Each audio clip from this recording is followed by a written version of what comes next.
مگر حکومت تاجیکستان در بدخشان علاج بغیر از به گفته خودش انجام عملیات ضد تروریستی نداشت؟ مگر راه دیگری نبود که مشکل و تظاهرات در روشان و عموما در ولایت بیخونریزی رفت شود و زندگی به مجرای خود برگردد؟ مشکلات بدخشان اصلا چی بود؟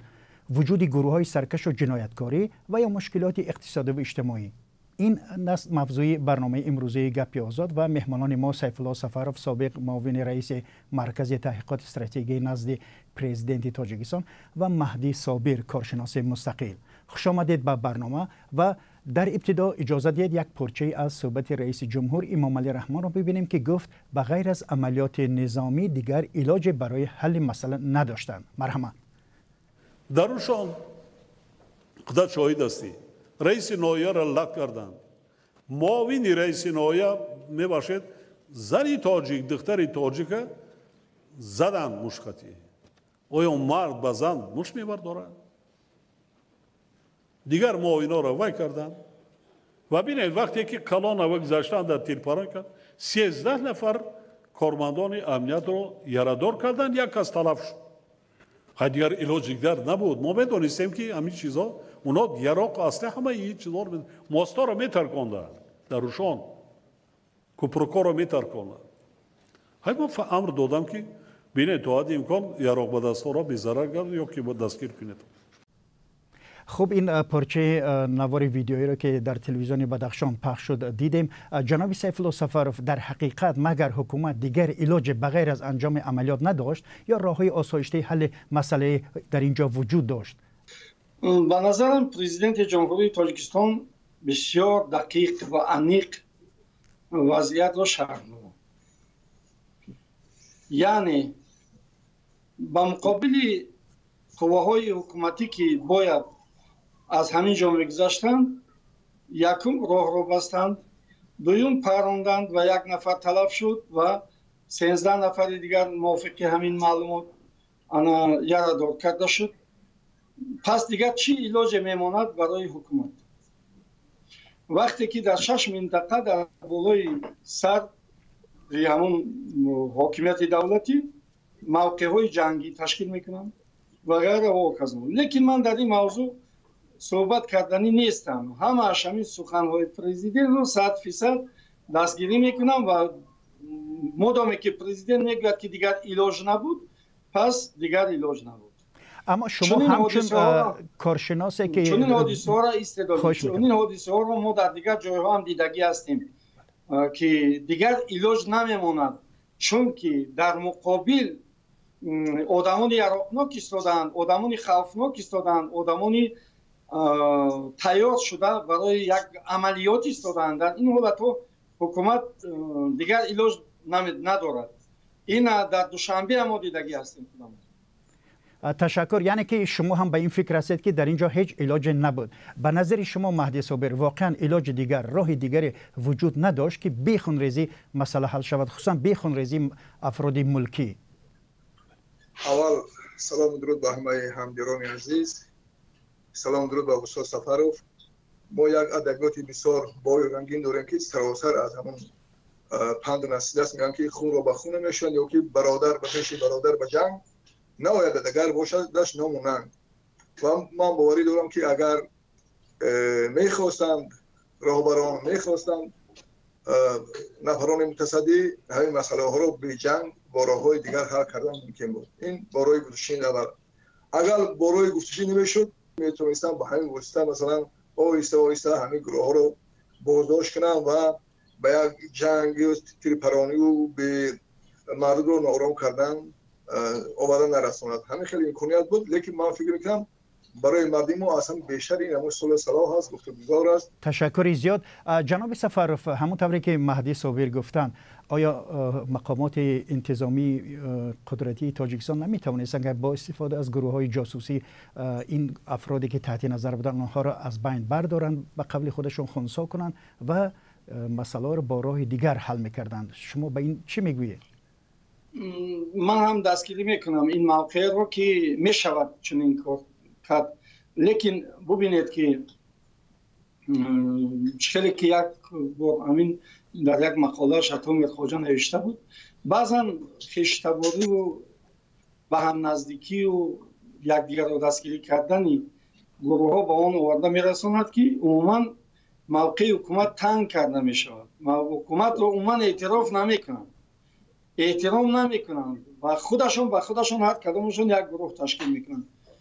در شهر دوشنبه یادم هست که کدام وقت شریف حمیدین حسنویچ گفته بودند که 272 گروه جنایتی را ما نیست کردیم. پس همین گونه گروه ها در همه جا هستند و با آنها مبارزه کردن لازم می آید. همین گونه امکانیت های البته جاسوسی و با طرز دیگر هم حل کردن مسئله ها بسیار است، لیکن وقتی که کارمندان همون مقامات محلی از عهده همین کار نمیبرند، اینجا ما چی گفته میتوانیم؟ مجبور میشیم که حکومت مرکزی باید نشان دهد که در همین منطقه حاکمیتش روا است و عموما در همه نقطه های تاجیکستان امنیت مردم خودش را حمایت کرده میتواند، امنیت راه بین المللیش را حمایت کرده میتواند، امنیت ملکیت دولت های دیگر را که از همین راه ها میگذرند حمایت کرده میتواند. اگر همین رو نشان داده نتواند، پس میدونید که در تمام سطح بین المللی این دولت رو همچون یک 40 سالهای پیش میگفتند یک دولتی نامستقل یا یک دولتی که از عهده کار خودش نمیبراید بهاگذاری میکنند. اگر مثلا من در این باره تجربه زیاد داشتم چیکار میکردم، چون که از همون تجربه که در دوره جنگ شهروندی بود، همون گروه های اسلامی که شما هست نهادهای حربی میساختم و همین ها را میگیزم با خواجه علو میفرستم. در همین خواجه علو یک قسم نظام میساختم، اون را دارم جای دائمی خدمت تشکیل میکرد به همونجا میفرستم. این راه میشه که مردم تمام گروه ها را با سلاح شما از بدخشان با دیگر جای انتقال میدادیم و آنها را از سرحد رو پاسداری میکردن. تشکر. ببینید امام علی رحمان گفت که 15 دفعه این گروه ها را عفو کرده است و با گوش دادن به حرف جامعه بدخشان خواسته است آنها را از راه آسایشته به زندگی معمولی برگرداند. شما جناب سیف الله سفرов به این مسئله چی میگویید؟ آیا این راه درست بود که در نهایت امر به جای زندگی معمولی برگرداندن با راه آسایشته، کار به جای کشیده شد که 10 نفر افراد آسایشته کشته شدند؟ باید گویم که بغیر از این پیشنهاد به آنها شده بود که به شهر دوشنبه و دیگر منطقه ها کوچ بندند، در آنجا زندگی کنند، ولی این گروه ها نخواستند این و نمیدونم محمد باقر بود یا کدامش بود طالب بیان بکو به نزدیکی یک سوال دادن که ما گفتم پیشنهاد شده بود که ما و دیگر منطقه ها رویم و در اونجا شرایط زندگی برای ما جای کار هم بود، لیکن ما نخواستیم رفتن. این معنی اون دارد که در اونجا چی یکون ساختار یا مافیای باید باشد که از آنجا بودن فایده هست. اگر فایده نیست پس چرا در اونجا اینقدر سخت می ایستند این گروه ها؟ و البته خودی اون بچه ها شاید که با کارهای بین اخلاقی و دیگر مافیاهای جهانی منفعت‌جوی گیوپولیتیکی علاقمند نباشند، لیکن آخران این گروه های بیرون از دولتی ما از اونها استفاده کردند و کرده هم میتوانستند همه وقت. چون که ما میدونیم که از اون طرف طالبان در مقابل تاجیکستان ایستادند، از این طرف در کرگیزستان وضعیت آنقدر خوب نیست، سرحدهای ما در وضعیت ناخوب هستند.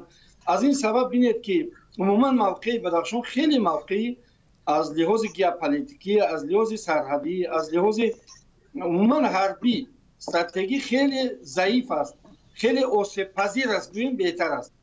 ببینید بسیار میشنویم و تحلیل های زیادی رو هم میبینیم که ریشه های مشکلات بدخشان اجتماعی و اقتصادی است، نه گروه های جنایی که مقامات میگویند.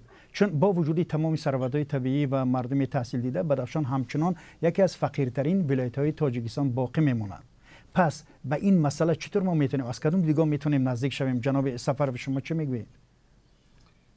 به نظر من که شرایط کوهستان در مسچا، در مومن‌آباد، شوراباد، در بدخشان این جاها یک خیل هستند و حاجت برای تشکیل کردن کدام یک گروهی که مخصوص با اعتبار خاصه بیرون از حکومت داشته باشد نیست و اگر کسی وطن دوست باشد با همون حکومت خودش سازش میکنه، چون که همون حکومت هم از خود همونو است، از یگان کسی دیگر نیست. در همون منطقه حکومت محلی حتما از همون حساب همون مردم است. وکیلان خلق همون منطقه از همونجا هستند، رئیسان و معاونانشان از همونجا هستند، رئیسان دستگاه و کارمندان حکومتی هم از همونجا هستند. پس در اینجا چی ضدیت به وجود آمده است؟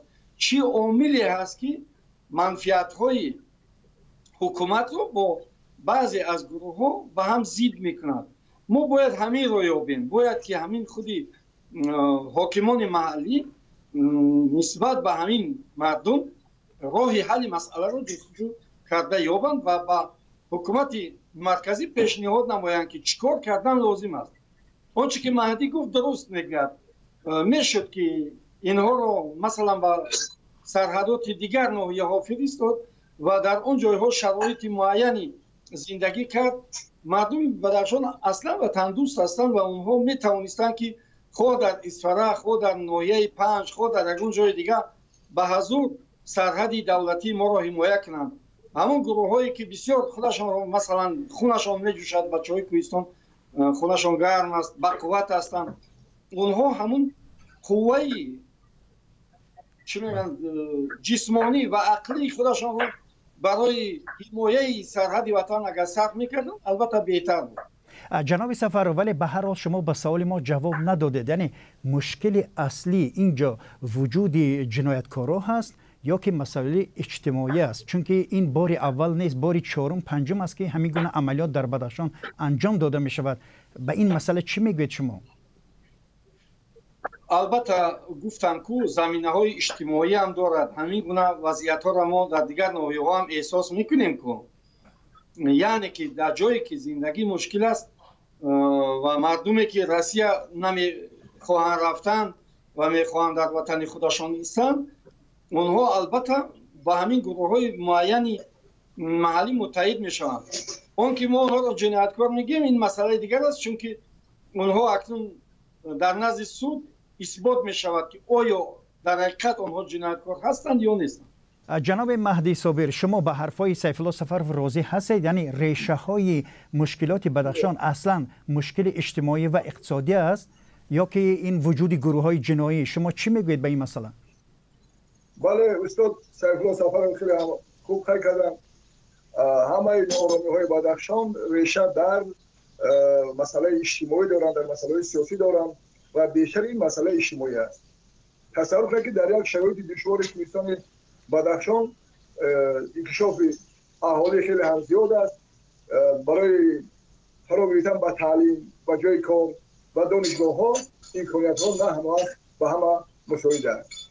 از این رو بیا که خود محل هم نابرابر انکشاف یافته است. در مدت من همین دوره شوروی تا 30 سال استقلالیت در تمام بدخشان یک کارخانه موافق همون طلبات محل ساخته نشده است. ما میگیم که لری بدخشان داریم، کندنی‌های فدناک داریم، تمام سیستم دوره مندله در اینجا وجود دارد، اما همه این 9 من در زیر خاک است.